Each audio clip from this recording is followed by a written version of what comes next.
بسم اللہ الرحمن الرحیم۔ السلام علیکم۔ میرا نام فرقان قریشی ہے اور آج آپ سیرت النبی سیریز کی 12ویں قسط دیکھنے والے ہیں۔ آج سے سیریز کا فارمیٹ تھوڑا سا چینج ہو رہا ہے۔ دیکھیے، اب تک ہم نبی کریم حضرت محمد صلی اللہ علیہ وسلم کی مکہ میں گزری زندگی کو ڈسکس کر رہے تھے کہ جس کے متعلق ڈیٹا کوئی بہت زیادہ میسر نہیں تھا۔ چند ایک گنے چنے واقعات تھے کہ جو آپ کے ساتھ شیئر کرنا آسان بھی تھا، لیکن اس کے علاوہ انتہائی ضروری بھی، تاکہ آپ کو پتہ چل سکے کہ بعثت کے بعد نبی علیہ السلام کو سب سے زیادہ کن چیلنجز کا سامنا کرنا پڑا تھا۔ لیکن آج والی قسط اور اس کے آگے پھر مدینہ کی طرف ہجرت اور اس کے بعد مدنی زندگی نے ڈسکس ہونا ہے کہ جس کے متعلق بہت زیادہ ڈیٹا موجود ہے۔ ہجرت کے بعد تو صحابہ اکرام آپ کو پتہ ہی ہے کہ وہ ایک ایک چیز ریکارڈ کر رہے تھے۔ ہر واقعے کے متعلق تفصیل موجود ہے اور بعض اوقات تو ایک ہی واقعے کے متعلق کئی روایات موجود ہیں کہ جس کی وجہ سے اوبویسلی پھر بعض اوقات اختلاف بھی پیدا ہو جاتا ہے۔ اتنا زیادہ ڈیٹا ان لوگوں کے لیے ایک بہت اچھی بات ہے کہ جو چیزوں کو بہت گہرائی میں اسٹڈی کرنا چاہتے ہیں، کیونکہ اس طرح انہیں پڑھنے کے لیے کافی سارا مٹیریل مل جاتا ہے۔ لیکن دوسری طرف اتنا زیادہ ڈیٹا موجود ہونے کی وجہ سے ہمارے لیے پھر دو چیلنجز بھی کھڑے ہو جاتے ہیں۔ ان میں سے پہلا چیلنج سیریز کی طوالت سے ریلیٹڈ ہے، اور وہ یہ کہ اگر ہم ایک ایک واقعے کو ڈسکس کریں تو بہت ممکن ہے کہ یہ سیریز پھر اگلے 2 سال تک مکمل نہیں ہو سکے گی۔ اس کی میں آپ کو ایک مثال بھی دے دیتا ہوں۔ عموماً سمجھا جاتا ہے کہ ہجرت کے بعد مسلمانوں کی پہلی لڑائی غزوہ بدر ہوئی تھی، لیکن ایسا نہیں ہے۔ بدر سے پہلے کم سے کم 9 چھوٹی لڑائیاں ہوئی تھیں۔ بدر تو پھر بعد میں ایک بڑی لڑائی ہوئی تھی۔ اب آپ اندازہ لگائیں کہ اگر ہم ان تمام واقعات، ان تمام کانفلکٹس کو کور کریں تو سیریز کہاں سے کہاں چلی جائے گی۔ دوسرا چیلنج دراصل آپ سے ریلیٹڈ ہے، اور وہ یہ کہ مدنی زندگی کے زیادہ تر واقعات سے آپ سب واقف ہوں گے۔ مثال کے طور پر ہجرت کا واقعہ لے لیں۔ غار ثور پہ مکڑی کے جالے اور کبوتری کے انڈوں والی ڈیٹیلز، یا مدینہ پہنچنے کے بعد آپ علیہ السلام کی اونٹنی کا حضرت ایوب انصاری رضی اللہ تعالیٰ عنہ کے گھر کے باہر بیٹھ جانا وغیرہ، یہ تمام وہ واقعات ہیں کہ جنہیں آپ سب نے اپنے اپنے بچپن سے سن رکھا ہوگا۔ لہٰذا بجائے کئی بار سنی ہوئی باتوں کو ایک بار پھر سے رپیٹ کرنے کے، میں نے سیریز کا فارمیٹ ہی تھوڑا سا چینج کر دیا۔ اب میں آپ کو ان واقعات کے وہ پہلو بتاؤں گا کہ جو شاید بہت کم لوگوں نے سنے ہوئے ہوں گے۔ مثلاً غزوہ بدر جب ہو رہا تھا تو اس وقت قریب کے پہاڑ پر 2 بھائی کھڑے یہ لڑائی دیکھ رہے تھے، تو انہوں نے کیا حیرت انگیز چیز ہوتے ہوئے دیکھی تھی۔ یہ ایک ایسا واقعہ ہے کہ جو بہت کم لوگوں نے سنا ہوا ہوگا۔ تو اس طرح سیریز بہت زیادہ طویل بھی نہیں ہوگی اور آپ کو وہ انفارمیشن بھی مل جائے گی کہ جو عموماً کم ہی سننے کو ملتی ہے۔ تو چلیں آئیں پھر شروع کرتے ہیں ہم سیرت النبی حضرت محمد صلی اللہ علیہ وسلم کی 12ویں قسط۔ مکہ اور پھر اسپیشلی طائف سے اتنا ناروا سلوک دیکھنے کے بعد تبلیغ کی خاطر نبی علیہ السلام پھر مکہ سے نکل کر دور ان راستوں کی طرف چلے جاتے کہ جہاں سے عرب کے دوسرے قافلے گزرا کرتے تھے۔ آپ علیہ السلام ان کے ساتھ ملاقات کرتے، ان پر اپنی دعوت پیش کرتے، اور ان قافلوں میں پھر جو شریف النفس اور سوچ سمجھ رکھنے والے سمجھدار لوگ ہوتے وہ آپ علیہ السلام کو سنتے، آپ کی باتوں پر غور و فکر کرتے، اور پھر واپس جا کر اپنے اپنے علاقوں میں اسلام کو ڈسکس کرتے۔ تو اسی دوران نبی علیہ السلام کو پتہ چلا کہ یثرب یعنی مدینہ کا پرانا نام، نبی علیہ السلام کو پتہ چلا کہ یثرب سے اثر و رسوخ، انفلوئنس رکھنے والے کچھ لوگ حقبہ نام کی ایک جگہ پر اکٹھے ہو رہے ہیں۔ تو آپ علیہ السلام ان سے ملنے حقبہ گئے اور ان پر دین اسلام کی دعوت پیش کی۔ اب ان لوگوں کے ساتھ ایک بات بڑی خاص تھی کہ جو عرب کے باقی قبائل میں نہیں تھی، اور وہ یہ کہ یثرب یا مدینہ میں یہودی قبائل بھی رہتے تھے۔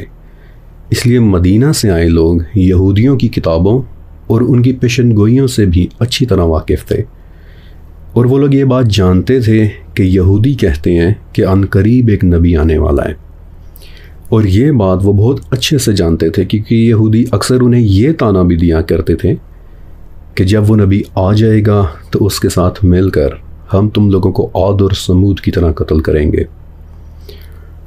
تو مدینہ سے آئے ان لوگوں نے نبی علیہ السلام کے مبارک منہ سے قرآن سنا، سارا دن اس بارے میں سوچتے رہے، اور پھر رات کے وقت آپس میں ایک دوسرے کے ساتھ گفتگو کی کہ یہ تو وہی نبی معلوم ہوتے ہیں کہ جن کا حوالہ دے کر یہودی ہمیں ڈرایا کرتے تھے۔ تو اچھی طرح سے دیکھ لو، اچھی طرح سے سوچ لو، کہیں ایسا نہ ہو کہ یہودیوں کو بھی ان کا علم ہو جائے اور وہ پہلے آ کر ان کے ساتھ اتحاد کر لیں اور ہمارے ساتھ قتل و غارت شروع کر دیں۔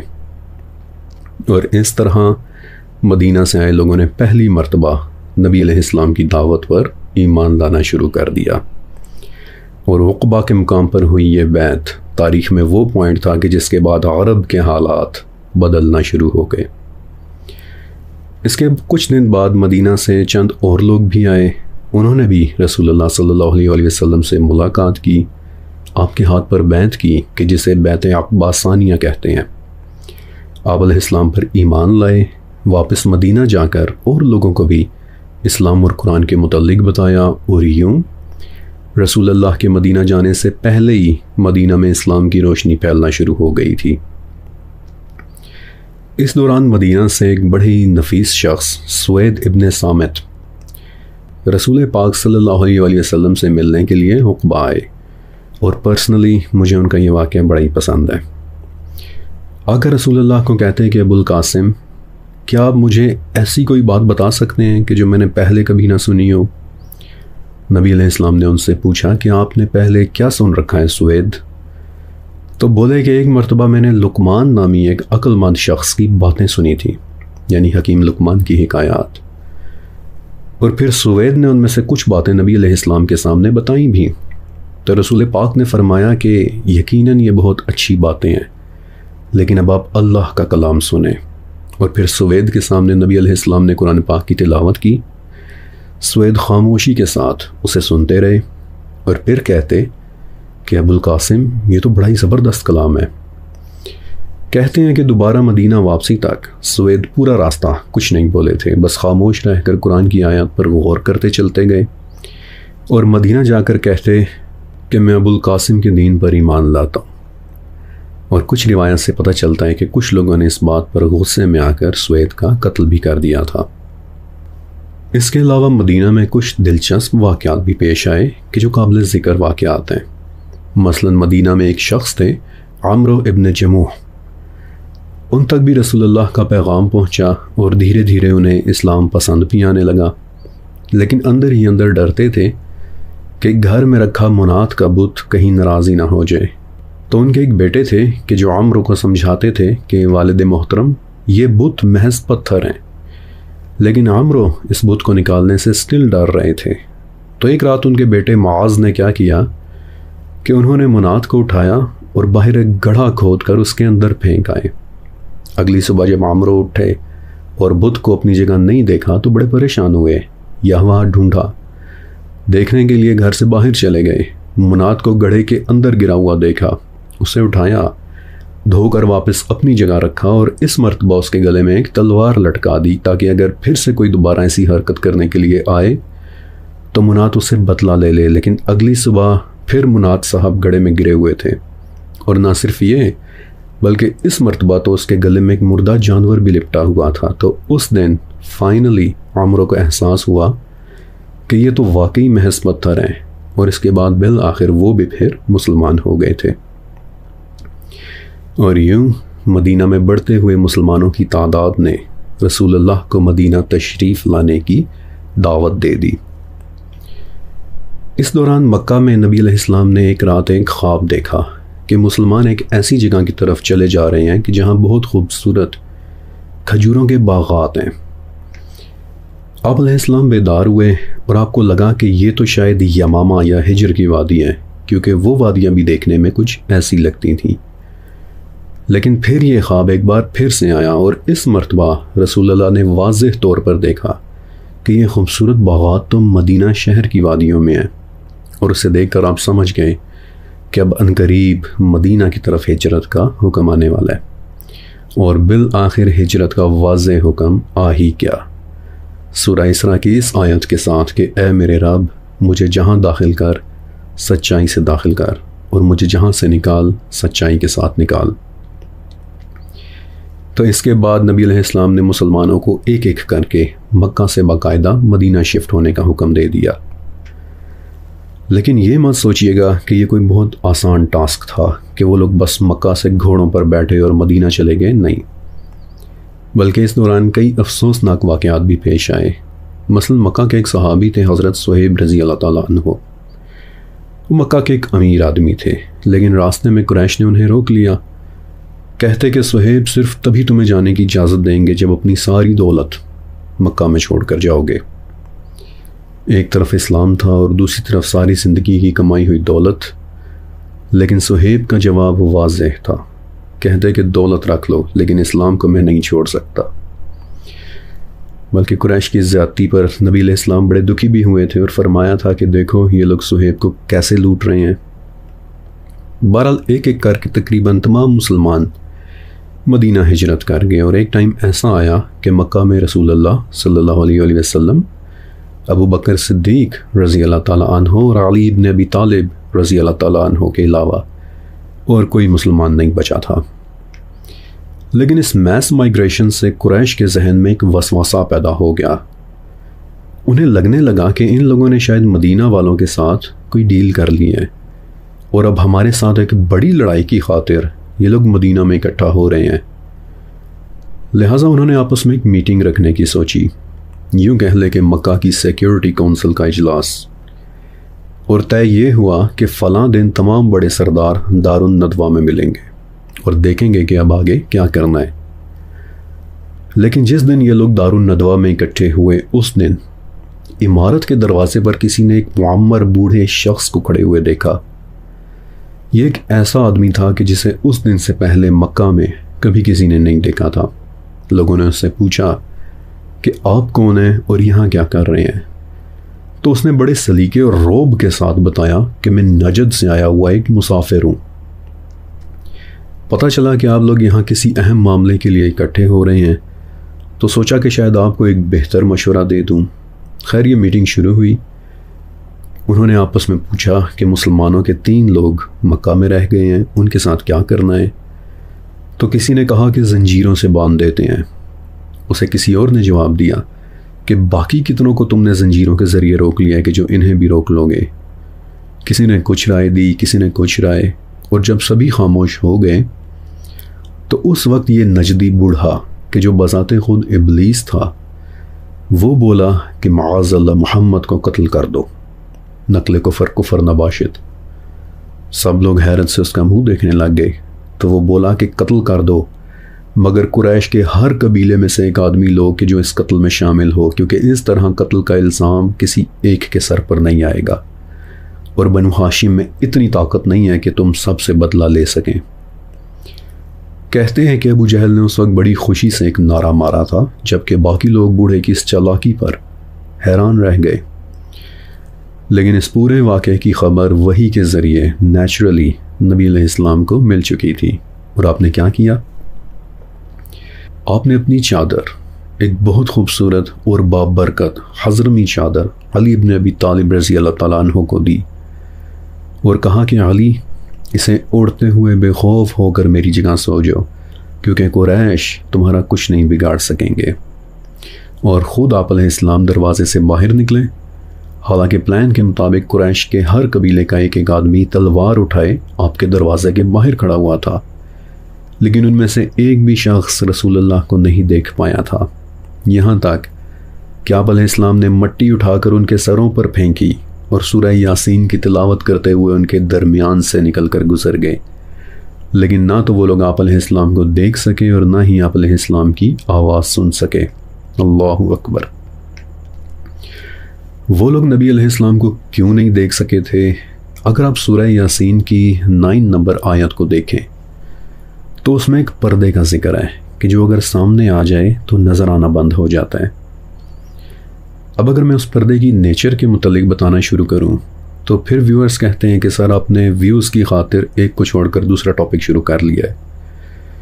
حالانکہ دیکھا جائے تو میں کون سا اپنی زندگی کی کہانی سنا رہا ہوں کہ جس سے کسی کو اپنا وقت ضائع ہوتا محسوس ہونے لگتا ہے، بلکہ اگر میں کوئی انفارمیشن دیتا بھی ہوں تو اس کا مقصد آپ کو صرف ایڈیشنل انفو دینا ہوتا ہے، لیکن پھر ہمیشہ یہ کمپلین آتی ہے کہ سر آپ ٹاپک سے ہٹ کر ادھر ادھر کی بتانا شروع ہو جاتے ہیں۔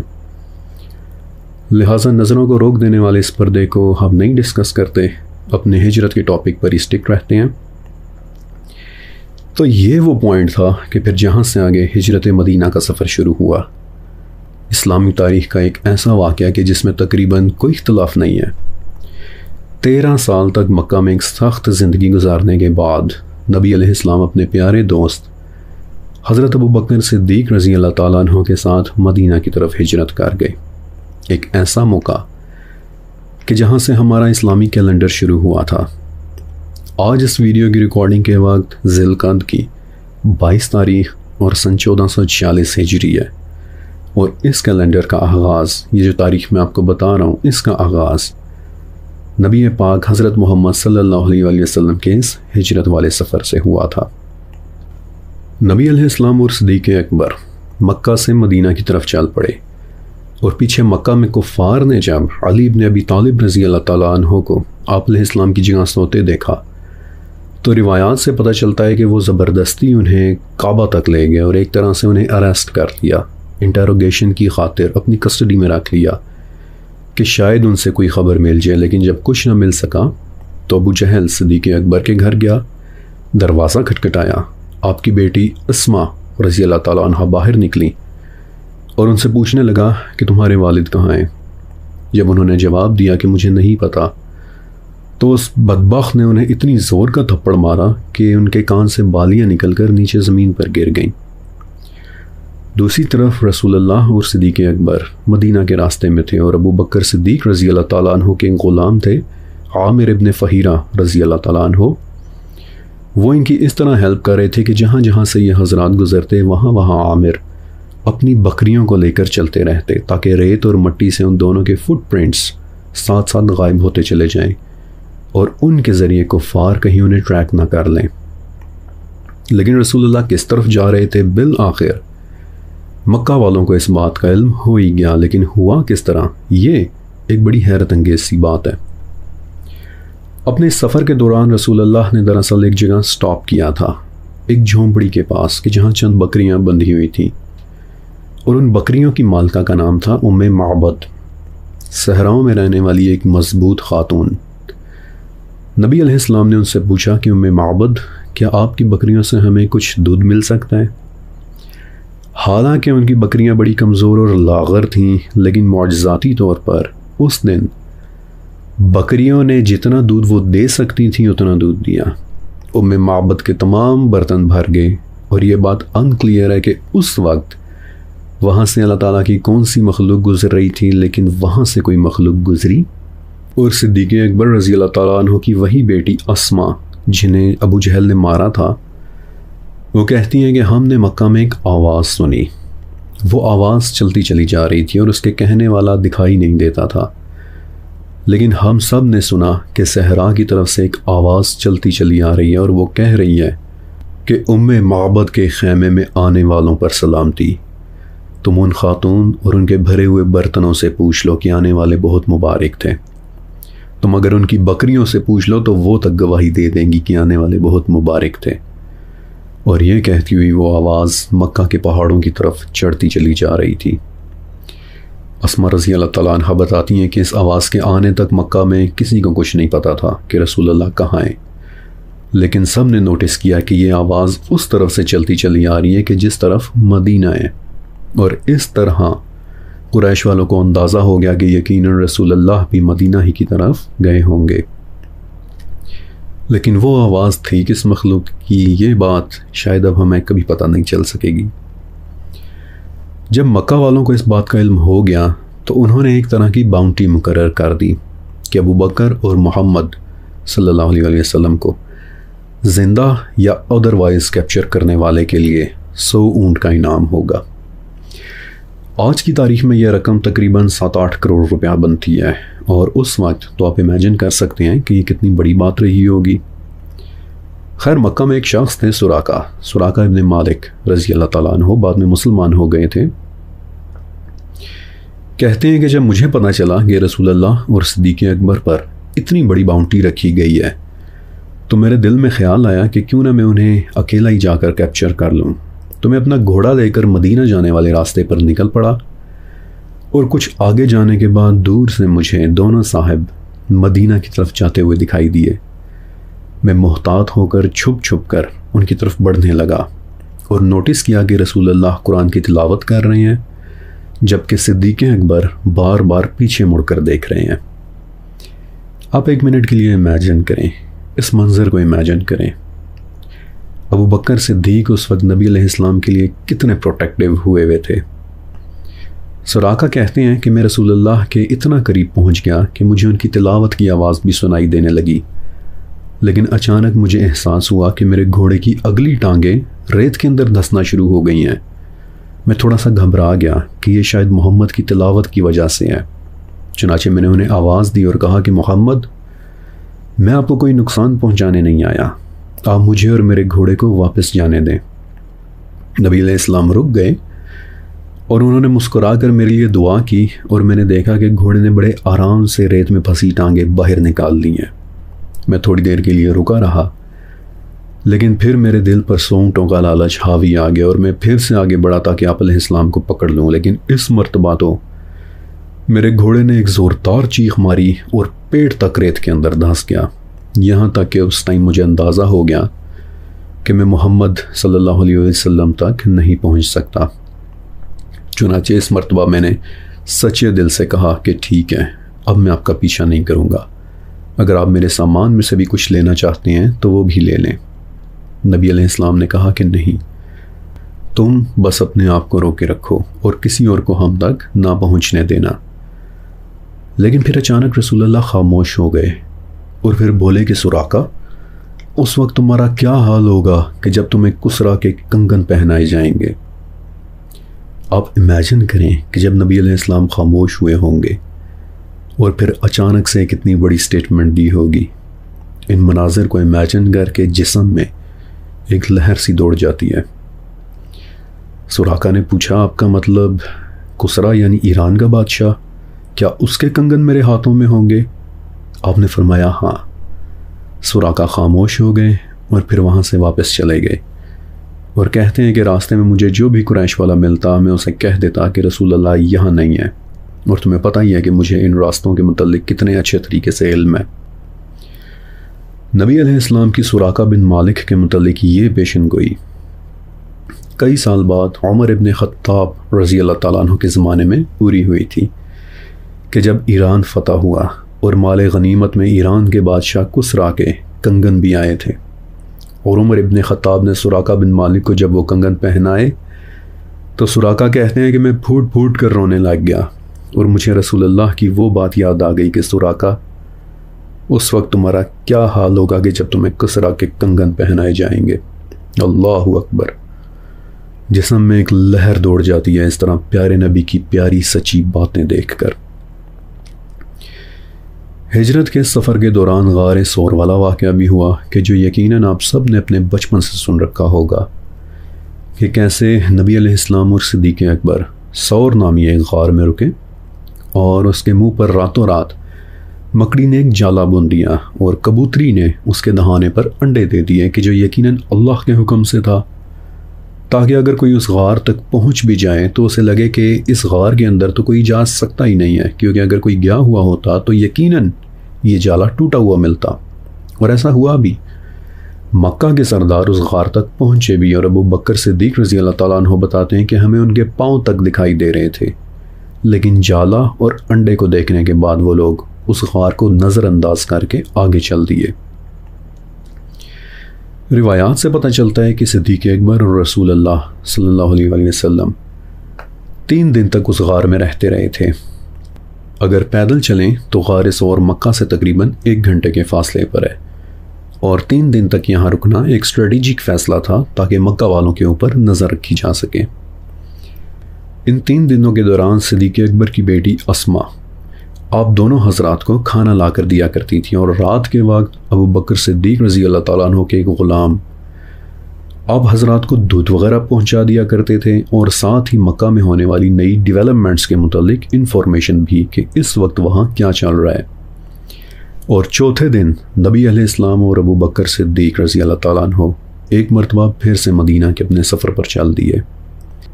8 دن تک وہ ستمبر کے گرم اور ہیومیڈیٹی والے موسم میں عرب کے اس عظیم صحرا میں چلتے رہے، اور پھر بالآخر مدینہ کے قریب ایک چھوٹے سے گاؤں قباء میں پہنچ کر ایک نئے دور کی بنیاد رکھ دی۔ ایک ایسا دور کہ جس کی وجہ سے آج ہم یہاں اس خوبصورت اور علمی محفل میں بیٹھے ہوئے ہیں۔ قباء کا گاؤں بھی مدینہ سے پیدل چلنے پر 35 سے 40 منٹس کا راستہ ہے۔ نبی علیہ السلام وہاں پہنچے، اور دوسری طرف مدینہ سے بھی کچھ لوگ آپ علیہ السلام کو ملنے، آپ کو ویلکم کرنے کے لیے قباء آ گئے۔ 5 دن تک آپ علیہ السلام وہیں ٹھہرے رہے، اور پھر جمعے کے دن، اس خوبصورت جمعے کے دن، اللہ کے پیارے نبی حضرت محمد صلی اللہ علیہ وسلم مدینہ چلے گئے۔ کسی نے مدینہ والوں کو بتایا تھا کہ نبی علیہ السلام نے سفید رنگ کے کپڑے پہنے ہوئے ہیں۔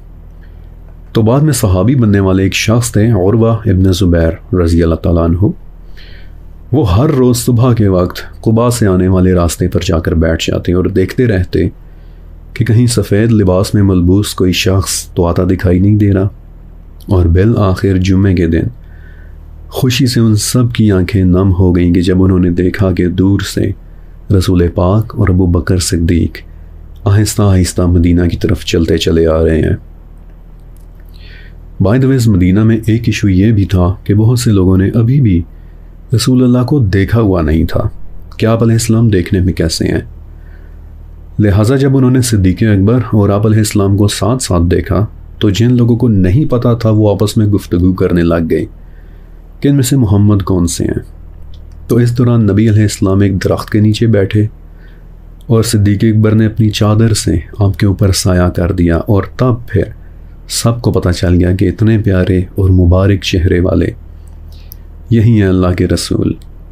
اور مدینہ کی بچیوں اور عورتوں نے اپنی چھتوں پر کھڑے ہو کر خوشی سے تاریخ کی سب سے پرانی نعت پڑھی تھی، طلع البدر علینا، طلع البدر علینا۔ مدینہ شفٹ ہونے کے بعد نبی علیہ السلام نے جو کام سب سے پہلے کیے ان میں سے ایک تھا ایک باقاعدہ مسجد کی تعمیر۔ لہٰذا تاریخ میں اسلام کی سب سے پہلی مسجد وہاں بنائی گئی کہ جہاں نبی علیہ السلام نے پہلا سٹے کیا تھا، قباء کی بستی میں۔ یہ مسجد جسے مسجد قباء کہتے ہیں آج بھی موجود ہے۔ ظاہر ہے کہ اب تو مسجد اٹسیلف کافی جدید ہو چکی ہے، لیکن مسجد آج بھی موجود ہے۔ اور پھر دوسری مسجد مدینہ کے بالکل سینٹر میں بنائی گئی کہ جسے میں اور آپ آج مسجد نبوی کے نام سے جانتے ہیں، میرے پیارے نبی کی پیاری مسجد۔ نبی علیہ السلام کی مدینہ میں آمد کے بعد بہت سارے ایسے واقعات پیش آئے کہ جو یقیناً آپ سب نے سن رکھے ہوں گے کہ کیسے نبی علیہ السلام حضرت ایوب انصاری کے گھر رکے، اور وہ تمام ڈیٹیلز کہ جن کی اگر ہم تفصیل میں جائیں تو ایک ایک واقعہ پوری قسط لے سکتا ہے۔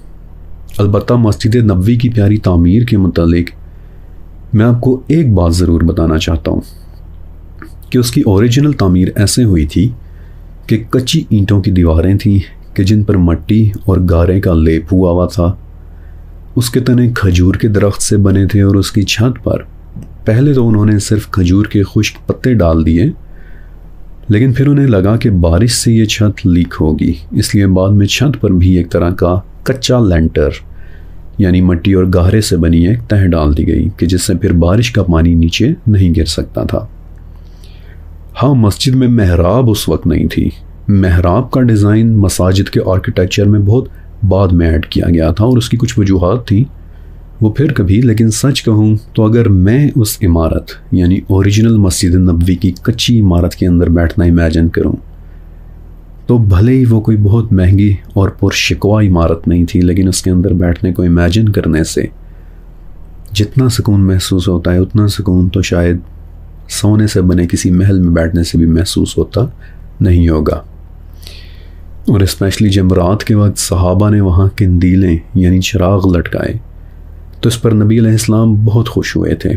بلکہ ایک صحابی تھے حضرت تمیم الداری رضی اللہ تعالیٰ عنہ. آپ نے ان کا نام یقیناً سنا ہوگا کیونکہ بعد میں دجال کے ساتھ ملاقات انہی تمیم الداری کی ہوئی تھی. کتاب الصحابہ للمدینی میں لکھا ہے کہ شام کو تمیم الداری زیتون کا تیل اور ایک رسی لے کر آئے اور اس میں بڑی خوبصورتی سے ایک چراغ جلا کر لٹکایا. تو رسول اللہ نے پوچھا کہ یہ روشنی کس نے جلائی ہے؟ بتایا گیا کہ تمیم ابن اوس یعنی تمیم الداری نے. تو رسول اللہ نے دعا دی اور فرمایا کہ تمیم، تم نے تو اسلام کو روشن کیا ہے، اللہ تعالیٰ دنیا اور آخرت میں تمہیں روشنی دے گا. لیکن جو بات میں آپ کو بتانا چاہتا تھا وہ یہ ہے کہ مسجد نبوی کے گرد رسول اللہ نے اپنے لیے 2 حجرے بھی تعمیر کروائے تھے جہاں آپ اور آپ کے مبارک گھر والے رہتے تھے. لیکن پھر ایونچولی ان 2 حجروں کی تعداد 9 ہو گئی. انہیں حجرات مقدسہ کہتے ہیں اور انہیں آپ نے اپنے ذہن میں رکھنا ہے. ویڈیو کے آخر میں آپ کو حجرات مقدسہ کے متعلق ایک بہت ہی دل کو چھو لینے والی بات بتانے والا ہوں. مسجد نبوی صرف ایک مسجد نہیں تھی، یہ اس سرزمین پر اس وقت مسلمانوں کی سب سے بڑی عبادت گاہ، ان کا کمیونٹی سینٹر، ان کی یونیورسٹی اور مسلمانوں کے ایڈمنسٹریٹو امور کو مینج کرنے والا ایک ادارہ ہوا کرتی تھی. وہیں بیٹھ کر نبی علیہ السلام مسلمانوں کو تعلیم دیا کرتے تھے اور اس دوران ایک حیرت انگیز واقعہ بھی پیش آیا، اور یہ واقعہ ہے ستون حنانہ یعنی روتے ہوئے ایک ستون کا. میں نے آپ کو بتایا تھا کہ مسجد نبوی میں ستونوں کے طور پر کھجور کے تنوں کا استعمال ہوا تھا. تو ایسا ہی ایک تنا تھا کہ جس سے ٹیک لگا کر نبی علیہ السلام صحابہ کو قرآن کی تعلیم دیا کرتے تھے. لیکن پھر جیسے جیسے صحابہ زیادہ ہوتے گئے ان کا آپ علیہ السلام کو دیکھنا مشکل ہوتا گیا، کیونکہ ظاہر ہے کہ باقی سب کی طرح نبی علیہ السلام بھی زمین کے اوپر انہی کے لیول پر بیٹھے ہوتے تھے. تو انس بن مالک رضی اللہ تعالیٰ عنہ بتاتے ہیں کہ ہم نے رسول اللہ کو 2 قدموں اونچا ایک چھوٹا سا ممبر بنا کر دے دیا تاکہ آپ تنے سے ٹیک لگانے کے بجائے ممبر پر بیٹھ کر خطبہ دے سکیں اور تمام صحابہ آپ کو دیکھ بھی سکیں. لیکن جس دن نبی علیہ السلام نے ستون سے ٹیک لگانی چھوڑی، اس دن انس بن مالک بتاتے ہیں کہ ہم نے اپنے کانوں سے سنا کہ تنے میں سے ایسی آواز آ رہی ہے کہ جیسے کوئی گم شدہ بچہ بلک بلک کر رو رہا ہوتا ہے. نبی علیہ السلام ممبر سے اترے، چل کر اس ستون تک گئے، اسے اپنے سینے سے لگایا. لیکن انس بتاتے ہیں کہ جو ہی آپ نے اسے چھوا وہ مزید اونچی آواز میں زور زور سے ہچکیاں لے کر رونے لگا. آپ نے قریب ہو کر اس سے سرگوشی میں کوئی بات کہی اور تب کہیں جا کر وہ ستون خاموش ہوا تھا. صحابہ بتاتے ہیں کہ وہ ستون ایسے رو رہا تھا کہ جیسے کوئی بچہ روتا ہے. زیادہ تر لوگوں نے اس واقعے کو یہیں تک رپورٹ کیا ہے، لیکن میری خواہش تھی کہ اس بات کی مزید ڈیٹیلز میں جاؤں کہ نبی علیہ السلام نے اس ستون کو کیا کہا تھا. اور بالآخر وہ انفارمیشن مجھے وفاء الوفا کے اندر مل ہی گئی کہ اللہ کے پیارے نبی نے اس کے پاس ہو کر فرمایا تھا کہ چپ ہو جا، کیا تو اس بات پر راضی ہوگا کہ میں تجھے جنت میں لگوا دوں کہ جہاں سے جنتی تیرا پھل توڑ توڑ کر کھائیں گے. اور آپ علیہ السلام کی یہ بات سن کر پھر وہ تنا خاموش ہوا تھا، ورنہ صحابی بتاتے ہیں کہ ہمیں تو لگا کہ قیامت تک وہ تنا ایسے ہی روتا رہے گا. اس واقعے کے بعد اللہ کے نبی اکثر خطبے سے پہلے اور بعد میں بھی پیار سے اس ستون پر ہاتھ پھرا کرتے تھے اور صحابہ اس ستون کو ستون حنانہ کہہ کر ریفر کرتے تھے، یعنی روتا ہوا ستون. رسول اللہ کی وفات کے بعد اس تنے کو بھی ایک صحابی ابی ابن کعب رضی اللہ تعالیٰ عنہ اپنے ساتھ لے گئے تھے، یہاں تک کہ پھر ایک وقت آیا کہ یہ تنا مکمل طور پر خشک ہو گیا اور دیمک نے اسے کھا لیا. یعنی ایک طرح سے اس تنے کی بھی وفات ہو گئی، اور آج وہ تنا ایک خوبصورت درخت بن کر اللہ کی جنتوں میں شاید کہیں موجود ہوگا، جنتیوں کو اپنے میٹھے پھل کھلاتا ہوا، رونے کے بجائے خوش ہوتا ہوا. ہجرت کے پہلے سال اذان طے ہوئی تھی. اس کا پورا واقعہ کافی طویل ہے اور مجھے اندازہ ہے کہ شاید آپ نے سنا بھی ہوگا، بٹ اینی ہاؤ مختصر ورژن یہ ہے کہ نماز پڑھنے کے لیے مسلمان مسجد میں اکٹھے تو ہوتے تھے، لیکن انہیں بلانے کا باقاعدہ کوئی طریقہ کار نہیں تھا. تو ایک رات ایک صحابی زید ابن ثعلبہ رضی اللہ تعالیٰ عنہ کو اللہ تعالیٰ نے خواب میں اذان کے الفاظ سکھا دیے. زید نے وہ خواب آ کر نبی علیہ السلام کو سنایا تو اس وقت عمر ابن خطاب رضی اللہ تعالیٰ عنہ بھی وہیں بیٹھے ہوئے تھے، تو وہ فوراً بول اٹھے کہ یا رسول اللہ، بالکل یہی خواب آج سے کچھ دن پہلے میں نے بھی دیکھا تھا، لیکن میں خاموش رہا تھا کہ کہیں یہ محض میرا ایک خواب ہی نہ ہو۔ اور یوں ایگزیکٹلی یہی اذان کہ جو آج میں اور آپ مسجدوں میں گونجتی سنتے ہیں، انہی الفاظ کے ساتھ یہ اذان تاریخ میں پہلی مرتبہ بلال حبشی رضی اللہ تعالیٰ عنہ نے مسجد نبوی میں ادا کی تھی۔ اسی سال رمضان کے روزے فرض ہوئے، لیکن اسی سال ایک واقعہ اور بھی ہے کہ جو سننے میں بڑا حیرت انگیز سا ہے۔ ہوا یوں کہ رسول اللہ صلی اللہ علیہ وآلہ وسلم کو پتہ چلا کہ مکہ سے آنے والے کچھ صحابہ بیمار ہو گئے ہیں، تو آپ علیہ السلام نے ایک دعا کی کہ اے اللہ، ہمارے مدینہ کو صحت مند بنا دے اور اس کی بیماریوں کو جحفہ منتقل کر دے۔ اور عبداللہ ابن عمر رضی اللہ تعالیٰ عنہ بتاتے ہیں کہ اسی شام میں نے دیکھا کہ ایک عجیب و غریب خوفناک بکھرے بالوں والی ایک عریاں برہنہ کالی عورت ہے کہ جو جھومتی ہوئی مدینہ سے نکل کر جحفہ کے پہاڑوں کی طرف جا رہی ہے۔ یہاں تک کہ ابن عمر کے علاوہ مدینہ سے باہر بھی کچھ لوگوں نے اس مخلوق کو راستے میں چل کر پہاڑوں کی طرف جاتے ہوئے دیکھا تھا، اور جب انہوں نے نبی علیہ السلام کو اس عجیب منظر کی اطلاع کی تو آپ نے بتایا کہ وہ بیماری تھی کہ جو مدینہ سے نکل کر پہاڑوں کی طرف چلی گئی ہے۔ اللہ کے نبی اکثر مدینہ کے لیے دعا کیا کرتے تھے اور فرمایا کرتے تھے کہ اے اللہ، ابراہیم نے مکہ کے لیے دعا کی تھی، میں تجھ سے مدینہ کے لیے دعا کرتا ہوں۔ جب بھی مدینہ میں نئے سیزن کا پھل پیدا ہوتا تو صحابہ اسے لے کر نبی علیہ السلام کے پاس آتے تھے، آپ اس پھل کے لیے بھی دعا کرتے اور پھر سب سے چھوٹے بچے کو بلا کر اسے وہ پھل کھانے کے لیے دے دیا کرتے تھے۔ مدینہ ایک بہت اہم شہر ہے، اس نے قیامت سے پہلے ایک بہت بڑا رول پلے کرنا ہے۔ ظاہر ہے کہ قیامت کی نشانیاں آج کی اس نشست کا ٹاپک نہیں ہے، لیکن اگر کبھی میں نے اینڈ آف ٹائمز یا قیامت کی نشانیوں پر کوئی سیریز بنائی تو آپ دیکھیں گے کہ مدینہ آگے چل کر کتنا اہم ہو جائے گا۔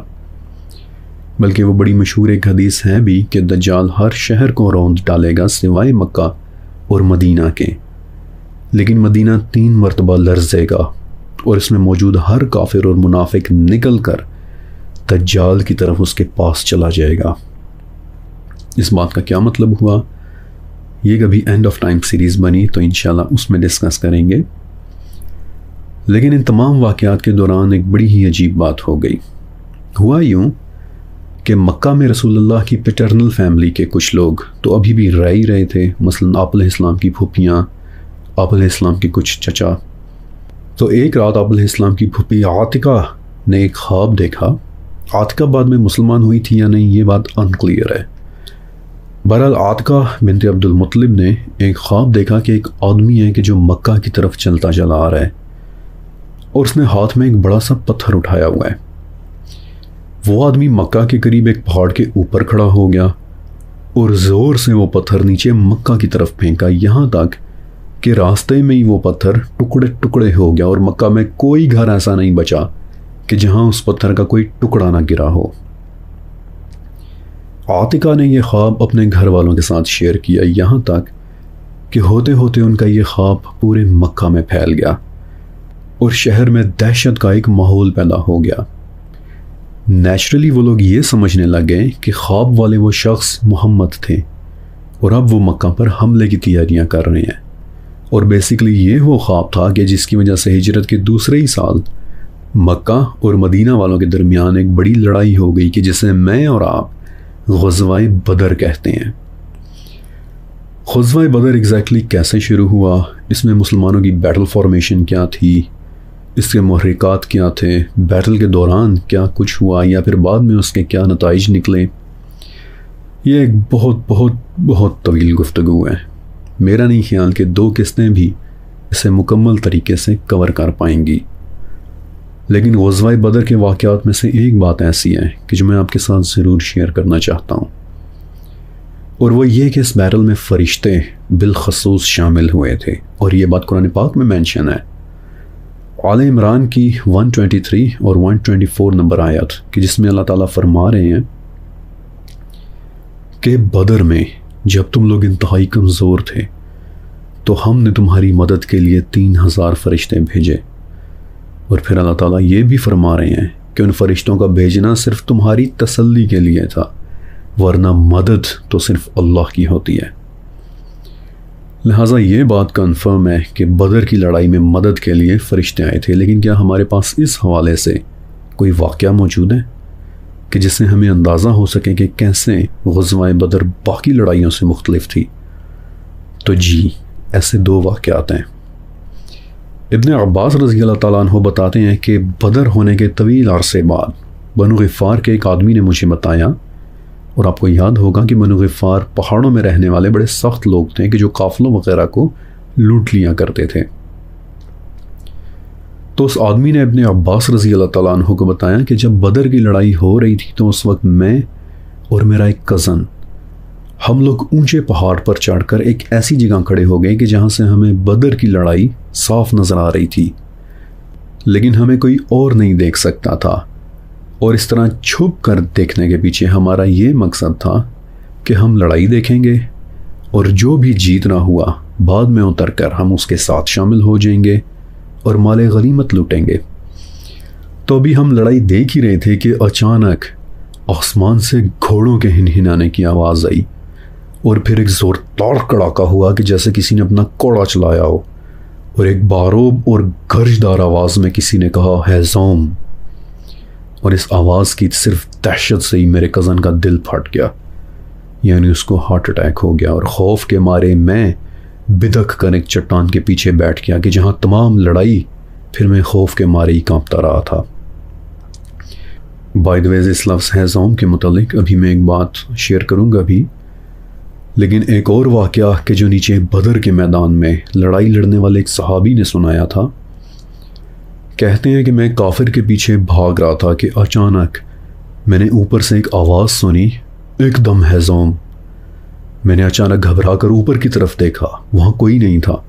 میں نے دوبارہ نیچے کی طرف دیکھا اور دیکھا کہ وہی کافر جس کے پیچھے میں بھاگ رہا تھا وہ خون میں لت پت زمین پر گرا پڑا ہے، اس کے ناک کی ہڈی ٹوٹی ہوئی ہے، اور چہرہ ایسے ہو گیا ہے کہ جیسے کسی نے کوئی بہت طاقتور چیز اسے بہت زوردار طریقے سے اس کے منہ پر ماری ہو۔ اس کا چہرہ مکمل طور پر پھٹ چکا تھا۔ بعد میں اس صحابی نے جب رسول اللہ کو یہ واقعہ سنایا تو آپ نے فرمایا کہ اسے ایک ایسے فرشتے نے مارا تھا کہ جو تیسرے آسمان سے آیا تھا۔ اس واقعے نے مجھے بہت متاثر کیا، لہٰذا اس حوالے سے میں نے اپنے طور پر تھوڑی سی ریسرچ اور بھی کی، اور میں اس نتیجے پر پہنچا ہوں کہ جیسے ہیزوم اس فرشتے کے گھوڑے کا نام تھا۔ جب پہاڑ پر کھڑے 2 کزنز نے ہیزوم کے ہنہنانے کی آواز سنی تو فرشتے نے جیسے اسے روکتے ہوئے گرجدار آواز میں اس کا نام لیا تھا، ہیزوم، اور پھر اپنا کوڑا چلایا تھا کہ جو کزنز کو ایک کڑک کی طرح سنائی دیا تھا۔ اور پھر وہی فرشتہ جب اس نے ایک دم ہیزوم کہا، یعنی آگے بڑھو ہیزوم، تو اس وقت وہ فرشتہ کافر کے منہ کو چیر دینے کے لیے نیچے آ رہا تھا۔ 1 منٹ کے لیے امیجن کریں اس منظر کو۔ اللہ اکبر، کیسا طاقتور فرشتہ اور کیسا ہی طاقتور گھوڑا ہوگا ہیزوم۔ بہرحال بدر مسلمانوں کے لیے ایک بہت بڑی وکٹری تھی۔ اس میں کفار کے کئی بڑے سردار مارے گئے، ابو جہل فار ایگزامپل۔ یہ بات سچ ہے کہ ابو جہل پر معوذ اور معاذ رضی اللہ تعالیٰ عنہم نامی 2 کم عمر لڑکوں نے اٹیک کیا تھا، لیکن انہوں نے ابو جہل کو صرف فیٹلی وونڈ کیا تھا، یعنی اسے شدید ترین زخمی کیا تھا۔ لیکن جب لڑائی ختم ہو گئی تو عبداللہ ابن مسعود رضی اللہ تعالیٰ عنہ نے دیکھا کہ ابو جہل تو ابھی تک زندہ ہے اور اس کی سانسیں سٹل چل رہی ہیں۔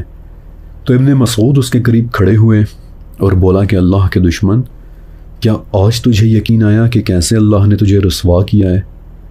تو آگے سے آپ اس کا تکبر دیکھیں کہ اس وقت بھی وہ بولا کہ دکھ تو اس بات کا ہے کہ موت ہوئی بھی تو کسانوں کے ہاتھوں، کاش کہ مجھے کسی جنگجو نے مارا ہوتا۔ او بکریاں چرانے والے، آج کیا تو بہت بڑا ہو گیا ہے؟ یعنی اس نے ابن مسعود پر طنز کیا، کیونکہ ابن مسعود مکہ میں بکریاں چرایا کرتے تھے۔ لیکن پھر اس کے بعد ابن مسعود نے اسے وہیں پر ہی ختم کر دیا۔ آپ اس کی تلوار لے کر نبی علیہ السلام کے پاس گئے کہ جو نبی علیہ السلام نے واپس پھر عبداللہ ابن مسعود کو ہی دے دی تھی۔ بڑی خوبصورت تلوار تھی، اس پر چاندی کا بڑا انٹریکیٹ کام ہوا تھا۔ تلوار سے مجھے ایک اور واقعہ یاد آ گیا کہ بدر میں ایک صحابی تھے حضرت عکاشہ ابن محسن رضی اللہ تعالیٰ عنہ۔ تو لڑائی کے دوران ان کی تلوار ٹوٹ گئی اور رسول اللہ نے وہیں پر انہیں لکڑی کی ایک چھڑی پکڑا دی، اور دیکھنے والوں نے اپنی آنکھوں سے دیکھا کہ عکاشہ کے پاس آتے ہی وہ چھڑی ایک تیز دھار تلوار بن گئی ہے۔ بعد میں عکاشہ نے ساری زندگی اس تلوار کو اپنے پاس محفوظ رکھا تھا، اور ان کی وفات کے بعد یہ تلوار کئی صدیوں تک ان کی نسل میں چلتی رہی تھی، بلکہ عکاشہ نے اس کا ایک نام بھی رکھا تھا، عون یعنی مدد، کیونکہ وہ رسول اللہ نے مدد کے طور پر انہیں عطا کی تھی۔ بہرحال بدر میں مسلمانوں کی فتح ہوئی، اور جتنے بھی کفار کی لاشیں تھیں وہ نبی علیہ السلام نے ایک بڑے سے گڑھے کے اندر ایک ساتھ پھینکوا دی، اور خود آپ علیہ السلام اس گڑھے کے کنارے کھڑے تھے، اور صحابہ نے دیکھا کہ آپ نام لے لے کر ان مرے ہوں کو مخاطب کر کے کہہ رہے ہیں کہ اے فلاں ابن فلاں، کیا اب تجھے اللہ کے وعدے پر یقین آیا؟ عمر ابن خطاب بولے کہ یا رسول اللہ، یہ لوگ تو مر چکے ہیں۔ تو نبی علیہ السلام نے فرمایا کہ یہ مجھے تم سے زیادہ سن رہے ہیں، فرق صرف اتنا ہے کہ آج یہ جواب نہیں دے رہے۔ اور ابو جہل کی لاش کے متعلق نبی علیہ السلام نے فرمایا تھا کہ یہ اس امت کا فرعون کہلایا جائے گا، اور ایسا ہی ہوا۔ اگر آپ نبی علیہ السلام کی اوورآل زندگی کو پڑھیں تو سچ تو یہ ہے کہ غیر مسلم بھی یہ کہنے پر مجبور ہو جاتا ہے کہ کیسی بابرکت اور معجزانہ زندگی تھی آپ کی۔ مثلا انس بن مالک رضی اللہ تعالیٰ عنہ بتاتے ہیں کہ ایک مرتبہ رسول اللہ ممبر پر کھڑے خطبہ دے رہے تھے کہ ایک آدمی کھڑا ہوا اور بڑے لجاجت آمیز لہجے میں بولا کہ یا رسول اللہ، خشک سالی اپنے عروج پہ ہے، مال ختم ہو گیا، مویشی ہلاک ہو گئے ہیں، اور ہمارے بچے بھوکا رہنے پر مجبور ہو گئے ہیں، آپ ہمارے لیے دعا کر دیں۔ انس بتاتے ہیں کہ اللہ کے نبی نے دعا کے لیے اپنے ہاتھ اوپر کیے، اور ابھی اپنے ہاتھ نیچے بھی نہیں کیے تھے کہ آسمان پر بڑے بڑے گہرے کالے بادل اکٹھا ہونا شروع ہو گئے ہیں، اور ابھی آپ ممبر سے نیچے اترے بھی نہیں تھے کہ آسمان سے بارش کے قطرے ٹپکنے لگے تھے، اور پھر سارا دن بارش ہوتی رہی تھی، یہاں تک کہ دوسرے دن بھی بارش ہوتی رہی، تیسرے دن بھی، حتیٰ کہ پورا ہفتہ گزر گیا، اور ایک مرتبہ پھر سے وہ آدمی فریاد کرتے ہوئے بولا کہ یا رسول اللہ، اب تو ہماری عمارتیں بھی گرنے لگ گئی ہیں، دعا کریں کہ یہ بارش رک جائے۔ اور دوبارہ اللہ کے نبی نے دعا کی، اور تب کہیں جا کر وہ بارش رک پائی تھی۔ جس دروازے سے وہ بادل آئے تھے اسی دروازے میں وہ بادل واپس چلے گئے۔ پھر علی ابن ابی طالب رضی اللہ تعالیٰ عنہ، ایک مرتبہ لوگوں نے نوٹس کیا کہ آپ وہ کپڑے پہنتے ہیں کہ جو آپ کو پسند ہوتے ہیں، یعنی دل کیا تو صرف ایک کرتا پہن کر آ گئے، چاہے شدید سردی کیوں نہ ہو، اور دل کیا تو آپ نے گرم چادر اوڑھ لی، چاہے کڑکتی گرمی کیوں نہ ہو۔ تو لوگوں نے پوچھا کہ علی، آپ کو سردی یا گرمی نہیں لگتی؟ تو ابن ابی طالب بتاتے ہیں کہ ایک مرتبہ میری آنکھیں خراب ہو گئی تھیں، تو رسول اللہ نے ان پر اپنا لعاب دہن لگاتے ہوئے میرے لیے دعا کی تھی کہ اے اللہ، اس پر سے سردی اور گرمی کا اثر دور کر دے۔ تو اس دن سے لے کر آج تک مجھے ہمیشہ ایک خوشگوار موسم محسوس ہوتا ہے، نہ ہی مجھے شدید سردی لگتی ہے اور نہ ہی تیز گرمی۔ یہ معجزہ بھی نبی علیہ السلام کی دعا کی برکت سے تھا۔ پھر ایک بڑا خوبصورت واقعہ ہے، مدینہ میں ایک خاتون تھیں، ام اسحاق رضی اللہ تعالیٰ عنہ۔ یہ ان خواتین میں سے تھیں کہ جو مکہ سے ہجرت کر کے مدینہ آئی تھیں، لیکن مکہ سے آتے ہوئے ان کے ساتھ ایک بڑا ہی تکلیف دہ واقعہ ہو گیا تھا۔ ام اسحاق کا ایک چھوٹا بھائی تھا کہ جو انہیں بہت ہی پیارا تھا، لیکن جب وہ مکہ سے آ رہی تھیں تو ان کا شوہر کہ جو ایک کافر تھا، اس نے غصے میں آ کر بدلہ لینے کے لیے ام اسحاق کی سب سے پیاری چیز یعنی ان کے چھوٹے بھائی کو قتل کر دیا کہ جاؤ، یہ تمہارے مسلمان ہونے کی سزا ہے۔ تو مدینہ آنے کے بعد لوگ بتاتے ہیں کہ وہ اتنا رویا کرتی تھیں کہ آنسو ان کی آنکھوں میں نظر تو آتے تھے لیکن نیچے ان کے گالوں پر نہیں گرتے تھے، یعنی رو رو کر ام اسحاق کے آنسو بھی خشک ہو گئے تھے۔ تو ایک دن غم میں نڈھال رسول اللہ کے پاس گئیں، آپ علیہ السلام اس وقت وضو کر رہے تھے، تو ام اسحاق درد بھری روتی ہوئی آواز میں بولی کہ رسول اللہ، انہوں نے میرے چھوٹے بھائی کو قتل کر دیا ہے، میری طرف دیکھیں۔ نبی علیہ السلام نے نہیں دیکھا۔ اسحاق کی آنکھوں میں پھر سے آنسو آ گئے۔ بولی کہ رسول اللہ، انہوں نے میرے بھائی کو قتل کر دیا ہے، میری طرف دیکھیں۔ آپ نے پھر نہیں دیکھا، لیکن اس مرتبہ وضو کرتے کرتے آپ نے اپنے ہاتھ سے اسحاق کی طرف پانی کے چھینٹے پھینکے کہ جو ان کے چہرے پر گرے، اور دیکھنے والے بتاتے ہیں کہ اسحاق کے چہرے پر اس طرح کا سکون آ گیا کہ جیسے ایک معصوم سوتے ہوئے بچے کے چہرے پر ہوتا ہے۔ اور اس کے بعد ساری زندگی دوبارہ ہم نے اسحاق کو کبھی افسردہ اور پریشان نہیں دیکھا۔ اللہ اکبر۔ اب میں آپ کو ایک بہت ہی خاص بات بتانا چاہتا ہوں۔ یاد ہے میں نے بتایا تھا کہ مسجد نبوی کی تعمیر کے دوران نبی علیہ السلام نے مسجد کے ساتھ جڑے ہوئے 2 حجرات بھی بنوائے تھے کہ جو بعد میں ایونچولی 9 حجرات ہو گئے تھے۔ انہیں حجرات مقدسہ کہتے ہیں۔ ان حجروں میں نبی علیہ السلام اور ان کی پیاری فیملی رہا کرتی تھی۔ عمران ابن عنس رضی اللہ تعالیٰ عنہ ایک تابعی تھے۔ بتاتے ہیں کہ میں نے حجرات مقدسہ کو اپنی آنکھوں سے دیکھا ہے۔ کچی اینٹوں کی دیواریں، کھجور کے پتوں کی چھتیں اور مٹی سے لیپ ہوئی عمارت کہ جن میں اللہ کے نبی نے اپنی زندگی کے آخری سال گزارے تھے۔ بتاتے ہیں کہ میں ان حجرات میں داخل بھی ہوا، اور حالانکہ میرا قد چھوٹا تھا لیکن پھر بھی ان کی چھتیں اتنی نیچے تھیں کہ میں ہاتھ اونچا کر کے انہیں چھو بھی سکتا تھا۔ پھر ایک وقت آیا کہ نبی علیہ السلام کی وفات ہو گئی۔ ایک ایک کر کے وہ حجرات خالی ہونے لگ گئے۔ ان کے مکین اللہ تعالیٰ کے پاس چلے گئے، لیکن پھر بھی خلفائے راشدین نے انہیں نہیں چھیڑا۔ عمر بن خطاب کے بعد ایک حجرے کی چھت کافی خراب ہو گئی، لیکن پھر بھی کسی کا دل نہیں کیا کہ اپنے پیارے نبی کے گھروں کو ڈسٹرب کر دے۔ لیکن پھر خلیفہ ولید ابن عبد الملک کا زمانہ آ گیا۔ عمران بتاتے ہیں کہ اس دن میں مسجد نبوی میں ہی بیٹھا ہوا تھا، اور صحابہ کی اولاد کہ جو اس وقت جوان ہو چکی تھی وہ بھی میرے ساتھ مسجد کے احاطے میں ہی بیٹھی ہوئی تھی کہ اس دن مدینہ میں ولید کا خط آیا کہ حجرات مقدسہ کو گرا دیا جائے۔ عمران بتاتے ہیں کہ اس دن ہم لوگ جتنا روئے اتنا مدینہ میں کبھی کوئی نہیں رویا تھا۔ لوگوں کے آنسو ان کی داڑھیوں سے گرتے دکھائی دے رہے تھے۔